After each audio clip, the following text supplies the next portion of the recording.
Library. Library is so funny. And the people it to play the whole library. And the bubble of library. It's a fun. We all did this library. It's a fun. And then we all did this year. Huey is right Huey. And I hold on what I did in the top of Welcome to the MasterMind Library. They call me Ferdinand, the bringer of balance, leader of many disciplines, and one of your hosts of the MasterMind Library, the home of the MasterMind Book Club, on FHTII.com. We're here today. We've got our co-host with us, Trigger. And Trigger was talking about his normal live audience. His normal live audience is Sincere, Huey, and Elijah. However, today they're not in the live audience.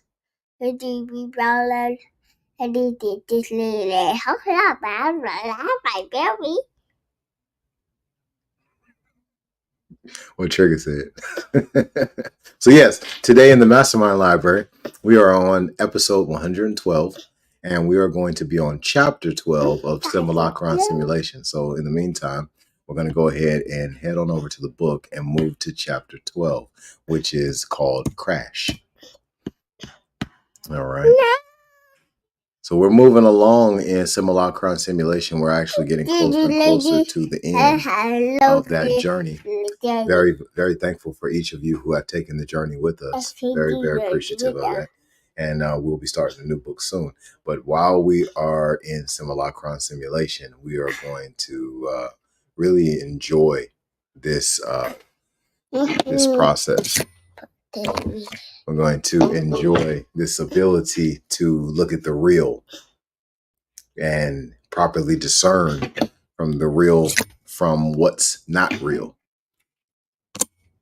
And these are things that we really need to do with our children, with family.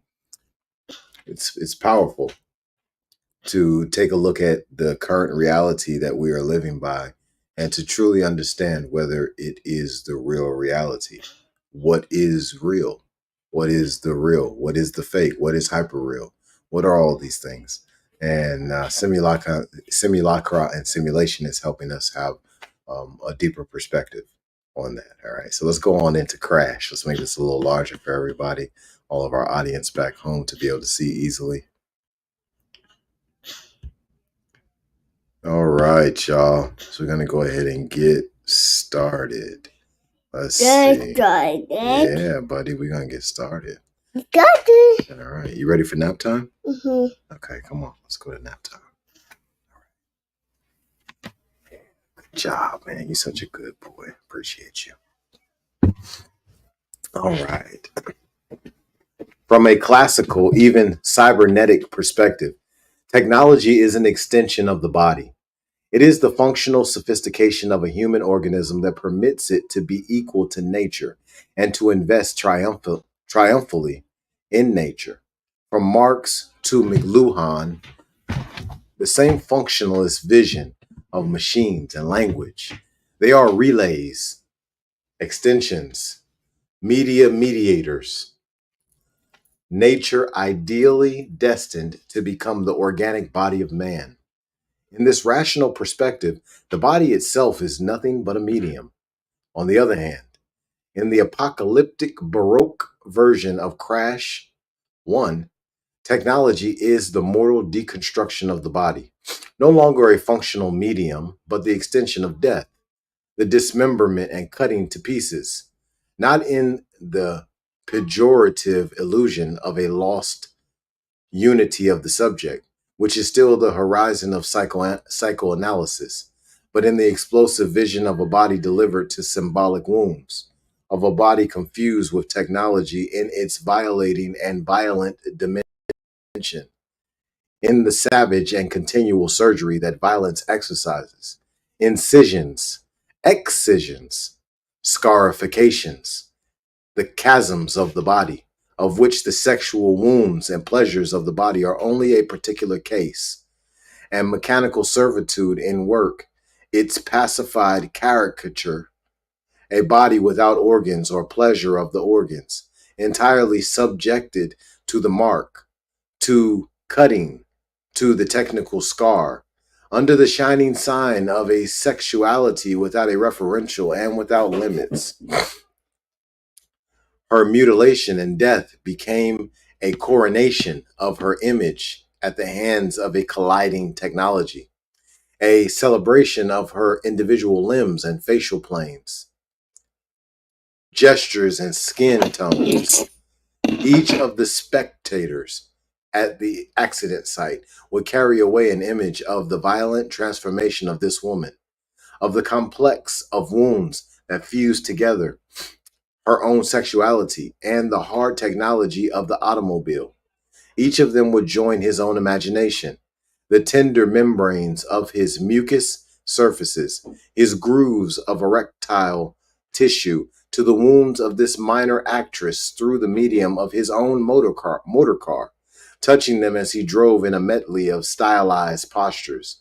Each would place his lips on those bleeding apertures, lay his own nasal septum against the lesions of her left hand, press his eyelids against the exposed tendon of her forefinger, the dorsal surface of his erect penis against the ruptured lateral walls of her vagina.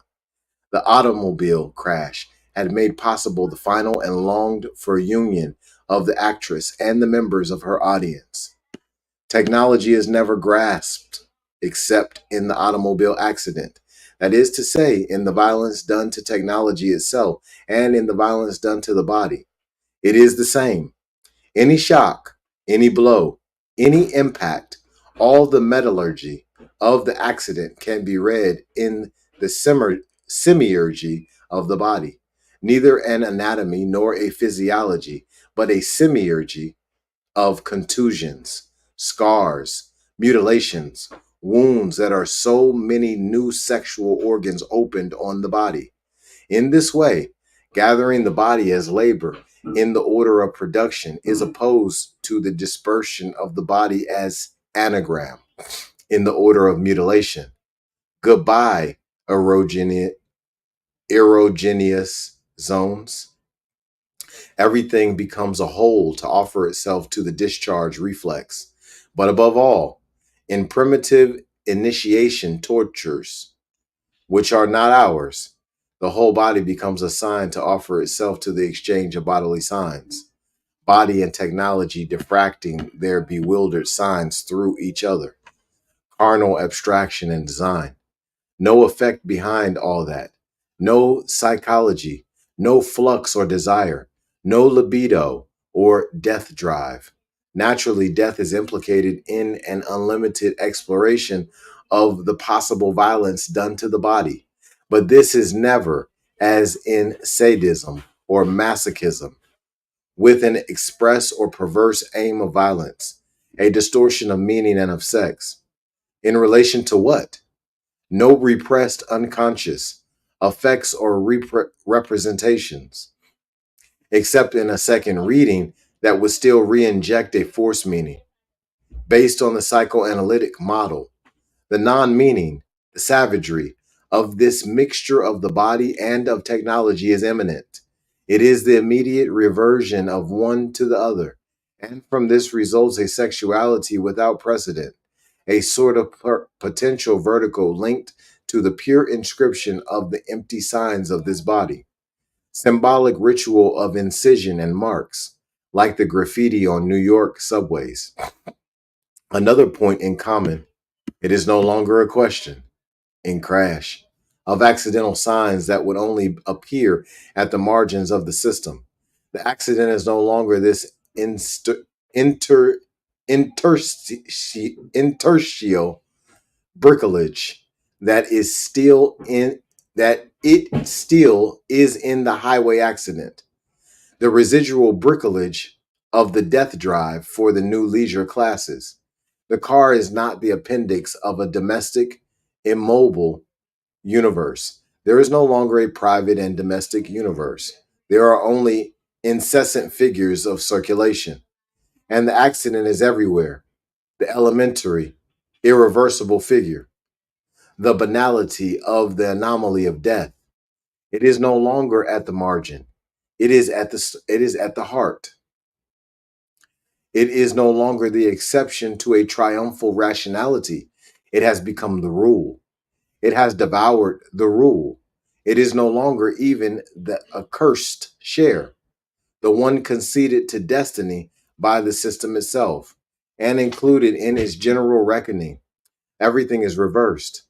It is the accident that gives form to life. It is the accident, the insane, that is the sex of life. And the automobile, the magnetic sphere of the automobile, which ends by investigating the entire universe with its tunnels, highways, toboggans, exchangers, its mobile dwelling as universal prototype, is nothing but the immense metaphor of life. Dysfunction is no longer possible in a universe of the accident. Therefore, no perversion is either. Accident, like death, is no longer of the order of the neurotic, the repressed, the residual, or the transgressive. It is the instigator of a new mode of non perverse pleasure. Contrary to the author himself, who speaks in the introduction of a new perverse logic, one must resist the moral temptation of reading crash as perversion, of a strategic organization of life that starts from death. Death, wounds, mutilations are no longer metaphors of castration, exactly the opposite, not even the opposite. Only the fetishistic metaphor is perverse. Seduction via the model, via the interposed fetish, or via the medium of language. Here, death and sex.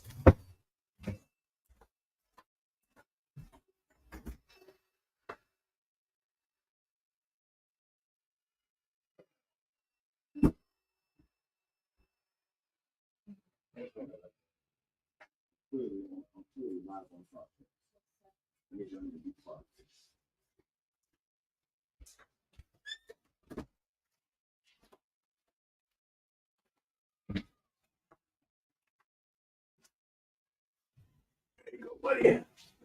There you go. Doing that. Go to sleep. All right. Let's see. Where do we leave off at? Only the fetishistic metaphor is perverse. Seduction via the model, via the interposed fetish, or via the medium of language. Here, death and sex are read on the same level as the body, without phantasms, without metaphor, without sentences, different from the machine of the penal colony, where the body in its wounds is still only the support of a textual inscription.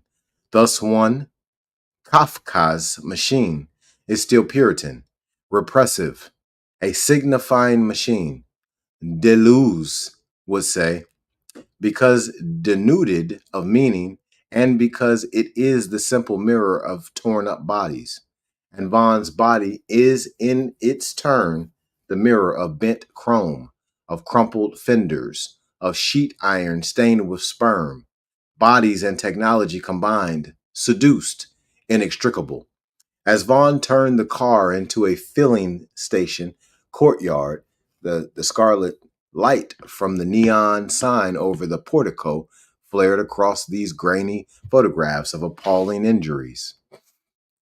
The breasts of teenage girls deformed by instrument binnacles, the partial mammoplasties, nipples sectioned by manufacturers' dashboard medallions, injuries to male and female genitalia caused by steering wheel shrouds, windshields during ejection, a succession of photographs of mutilated penises, sectioned vulvas, and crushed testicles passed through the flaring light as Vaughn stood by the girl filling station attendant at the rear of the car.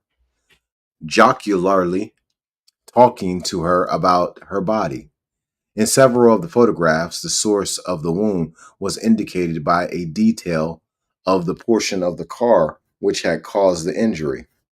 Besides a casualty ward photograph of a bifurcated penis was an inset of a handbrake unit. Above a close-up of a massively bruised vulva was a steering wheel boss and its manufacturer's medallion. These unions of torn genitalia and sections of car body and instrument panel formed a series of disturbing modules, units in a new currency of pain and desire.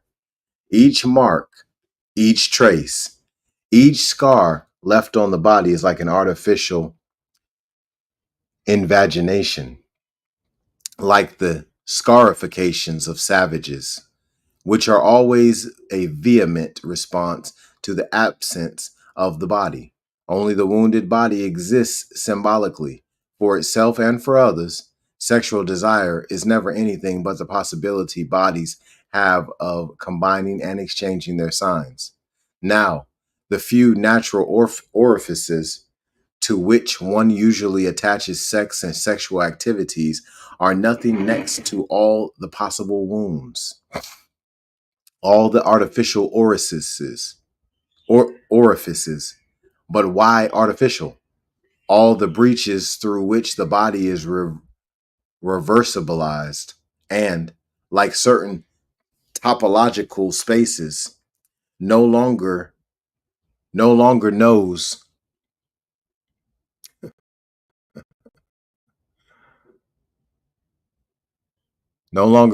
either interior nor exterior. Sex as we know it, it is nothing but a minute and specialized definition of all the symbolic and sacrificial practices to which a body can open itself. No longer through nature, but through artifice, through the simulacrum, through the accident. Sex is nothing but this rarefaction of a drive called desire on previously prepared zones. It is largely overtaken by the fan of symbolic wounds, which is in some sense the anagrammatization of sex on the whole length of the body. But now, precisely, it is no longer sex. It is something else. Sex itself is nothing but the inscription of a privileged signifier and some secondary marks, nothing next to the exchange of all the signs and wounds of which the body is capable. The savages knew how to use the whole body to this end. In tattooing, torture, initiation, sexuality was only one of the possible metaphors of symbolic exchange, neither the most significant nor the most prestigious, as it has become for us in its obsessional and realistic reference, thanks to its organic and functional character, including in orgasm. As the car traveled for the first time at 20 miles an hour, Vaughn drew his fingers from the girl's vulva and anus, rotated his hips, and inserted his penis in her vagina. Headlamps flared above us as the stream of cars moved up the slope of the overpass. In the rearview mirror, I could see Vaughn and the girl, their bodies lit by the car behind, reflected in the black trunk of the Lincoln and 100 points of the interior trim. In the chromium ashtray, I saw the girl's left breast and erect nipple. In the vinyl window gutter, I saw deformed sections of Vaughn's thighs and her abdomen forming a bizarre anatomical junction. Vaughn lifted the young woman astride him, his penis entering her vagina again, in a triptych of images reflected in the speedometer, the clock and revolution counter. The sexual act between Vaughn and this woman took place in the hooded grottos of these luminescent dials, moderated by the surging needle of the speedometer, the jutting carapace of the instrument panel, and the stylized sculpture of the steering column shroud reflected a dozen images of her rising and falling buttocks. As I propelled the car at 50 miles an hour along the open deck of the overpass, Vaughn arched his back and lifted the young woman into the full glare of the headlamps behind us. Her sharp breast flashed within the chromium and glass cage of the speeding car. Vaughn's strong pelvic spasms coincided with the thudding passage of the lamp standers anchored in the overpass at 100-yard intervals. As each one approached, his hips kicked into the girl, driving his penis into her vagina. His hands splaying her buttocks to reveal her anus as the yellow light filled the car. Here, all the erotic terms are technical. No ass, no dick, no cunt, but the anus, the rectum, the vulva, the penis, coitus. No slang, that is to say, no intimacy of sexual violence, but a functional language. The adequation, the adequation of chrome and mucus as of one form to another. The same goes for the correspondence of death and sex. It is more as if they are covered together in a sort of technical super design than articulated according to pleasure. Besides, it is not a question of orgasm, but of pure and simple discharge, and the coitus and sperm that traverse the book have no more sensual value than the filigree of wounds has violent meaning, even metaphorically speaking. They are nothing but signatures in the final scene. X imprints the car wrecks with his sperm. Pleasure, whether perverse or not, was always mediated by the technical apparatus, by the mechanism of real objects, but more often of phantasms. It always implies an intermediary manipulation of scenes or gadgets. Here, pleasure is only orgasm. That is to say, confused on the same wavelength with the violence of the technical apparatus, and homogenized by the only technique, one summed up by a single object, the automobile. We had entered an immense traffic jam. From the junction of the motorway and Western Avenue to the ascent ramp of the flyover, the traffic lanes were packed with vehicles. Windshields bleaching out the molten colors of the sun setting above the western suburbs of London. Brake lights flared in the evening air, glowing in the huge pool of cellulosed bodies. Vaughn sat with one arm out of the passenger window. He slapped the door impatiently, pounding the panel with his fist. To our right, the high wall of a double-decker airline coach formed a cliff of faces. The passengers at the windows resembled rows of the dead looking down at us from the galleries of a columbarium. The enormous energy of the 20th century, enough to drive the planet into a new orbit around a happier star, was being expanded to maintain this immense motionless pause. Around me, down the entire length of Western Avenue, along both ramps of the flyover, stretched an immense congestion of traffic held up by the accident. Standing at the center of this paralyzed hurricane, I felt completely at ease, as if my obsessions with the endlessly multiplying vehicles had at last been relieved. Yet, in Crash, another dimension is inseparable from the confused ones of technology and of sex, united in a work of death that is never a work of mourning. It is that of the photograph and of cinema. The shining and saturated surface of traffic and of the accident is without depth, but it is always doubled in Vaughn's camera lens. The lens stockpiles and hoards accident photos like Dozier's. The general repetition of the crucial event that it foments, his automobile death and the simultaneous death of the star in a collision with Elizabeth Taylor, a crash meticulously simulated and refined over a period of months, occurs outside a cinematographic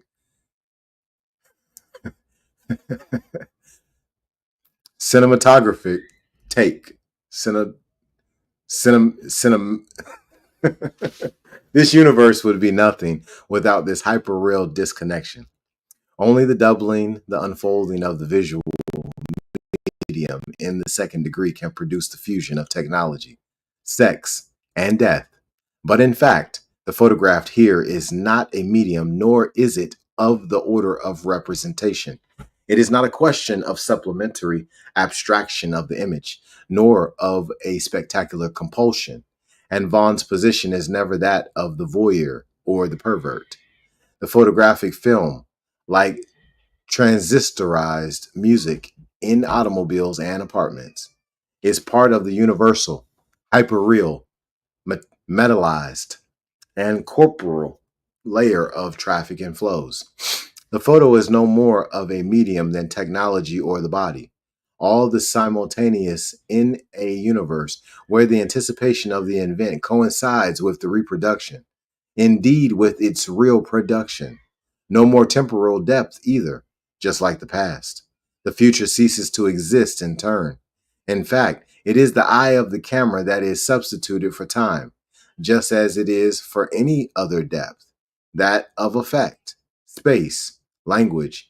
It is not another dimension. It simply signifies that the universe is without secrets. The mannequin rider sat well back, the onrushing air lifting his chin. His hands were shackled to the handlebars like a kamikaze pilot's. His long thorax was plastered with metering devices. In front of him, their expressions equally vacant. The family of four mannequins sat in their vehicle. Their faces were marked with cryptic symbols. A harsh whipping noise came toward us, the sound of the metering coils skating along the grass beside the rail. There was a violent metallic explosion as the motorcycle struck the front of the saloon car.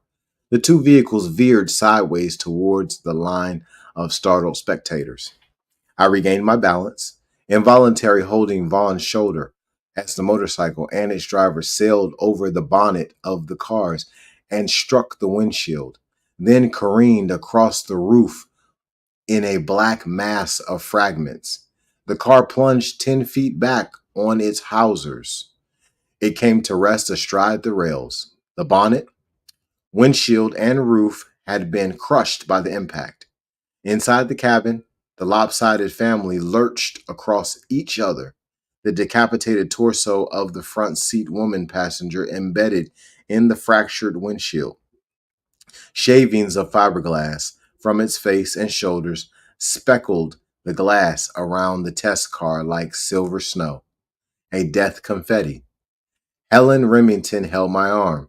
She smiled at me, nodding encouragingly, as if urging a child across some mental hurdle. We can have a look at it again on the Ampex. They are showing it in slow motion. In Crash, everything is hyperfunctional.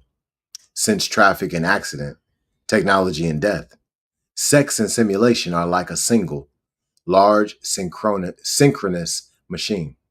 It is the same universe as that of the hypermarket, where the commodity becomes hyper commodity. That is to say, itself always already captured, and the whole atmosphere with it, in the incessant figures of traffic. But at the same time, the functionalism of Crash devours its own rationality, because it does not know dysfunction. It is a radical functionalism that reaches its paradoxical limits and burns them. At once, it again becomes an indefinable, therefore fascinating object, neither good nor bad, ambivalent, like death or fashion. It becomes all of a sudden an object at the crossroads, whereas good old functionalism, even contested, no longer is at all.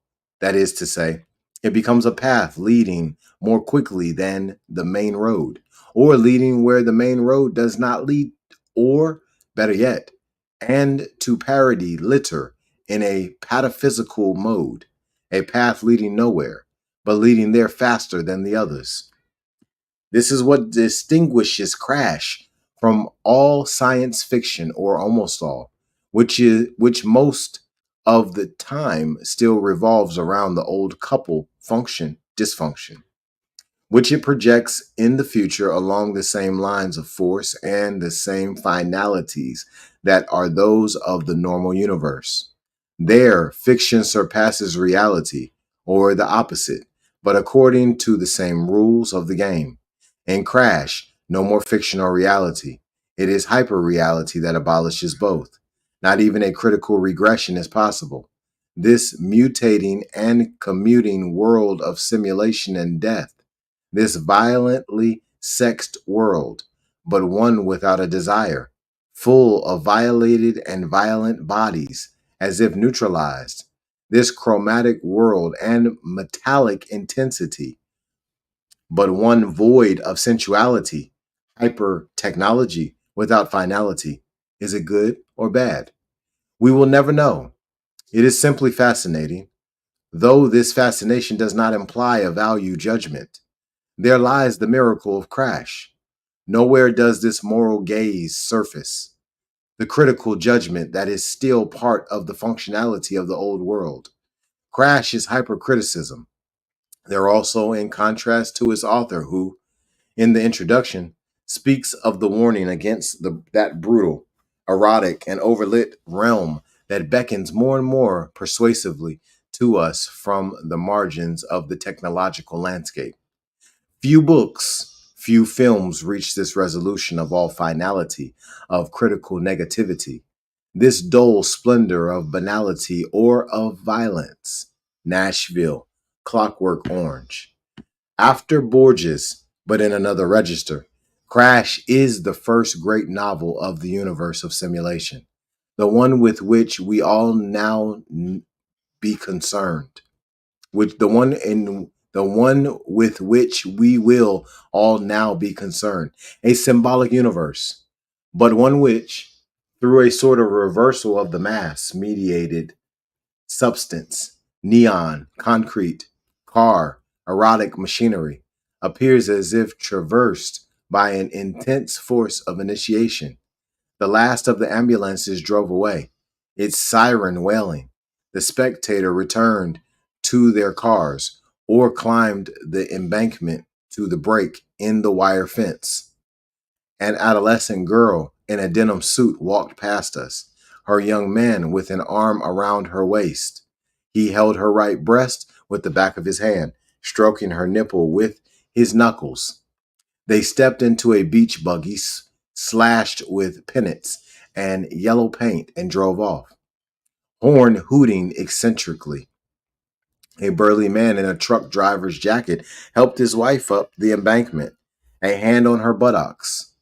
This pervasive sexuality filled the air, as if we were members of a congregation leaving after a sermon urging us to celebrate our sexualities with friends and strangers, and were driving into the night to imitate the bloody Eucharist we had observed with the most unlikely partners. Notes: 1. J.G. Ballard, Crash, New York, Farrar, Strauss, and Garreau, 1973. 2. The introduction first appeared in the French edition published in Paris by Clément Levy in 1974, trans. And that concludes chapter 12 on Crash. On our next episode, we'll be diving into Simulacra and science fiction. Powerful stuff, y'all. Hope y'all are following along and able to really understand. Like, this is some heavy material here in Simulacra Simulation. Very powerful material. Helps us to understand the real.